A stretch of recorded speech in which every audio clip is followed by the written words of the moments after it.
Hello, welcome to Brockwell Lane. I'm doing a little bit more work on this leftovers 00 end-to-end layout. I've done a little bit of ballasting around the front two tracks here and a bit of grass as well. I've used the calcium sand, which is meant for reptiles, to give a black base, sort of a coal yard look, because it's probably where coal wagons were offloaded. It gives a hard standing, not unlike tarmac, for parking vehicles on, and other details. As you can see, I've already put a BR lorry down there and a grounded fan body. My details bin, and found some point rodding, which I think is from Ratio or Wills I think, which I've just installed there. I need a little bit more just to finish it off. There's also some BR speed limit signs which have been dotted around off my old diesel layout. Inside boxes have also been installed between the tracks over there. A bit more of the point rodding over in that side, just disappearing under the bridge.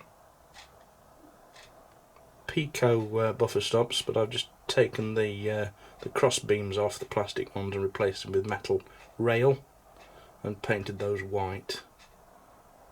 Some figures are also starting to appear around the layout, especially up on the town scene. Homemade building, which was on the previous layout, there's this low relief set of garages, which I've just applied some of these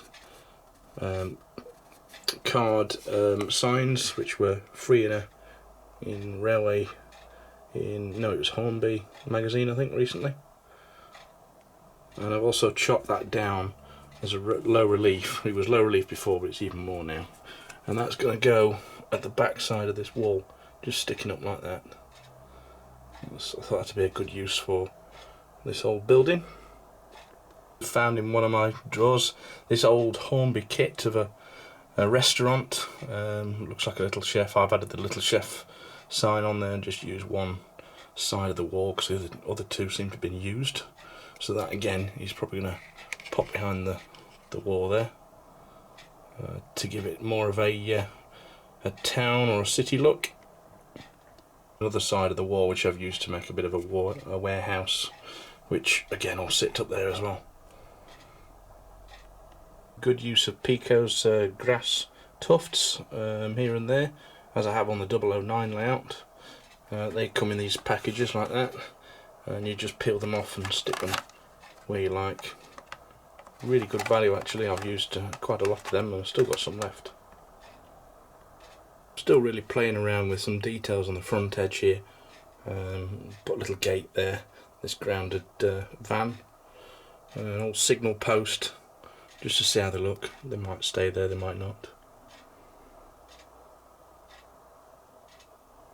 So there's the first low relief building in place, and I think that really improves the scene, makes it look more three-dimensional, and it almost looks like those buildings were made for this layout.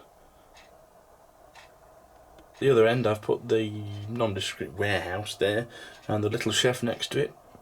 I think that looks quite good at this end.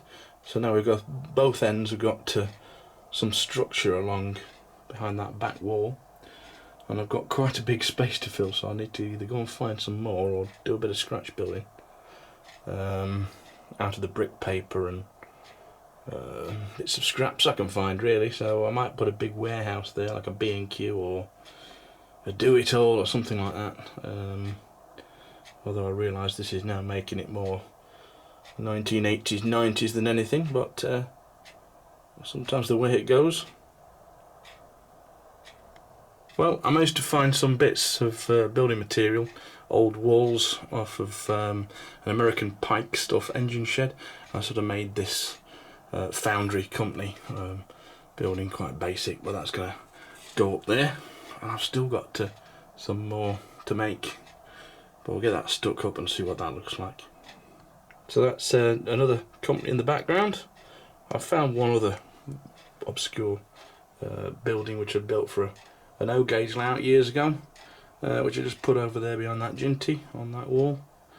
But that's coming on nice. It needs a few more details.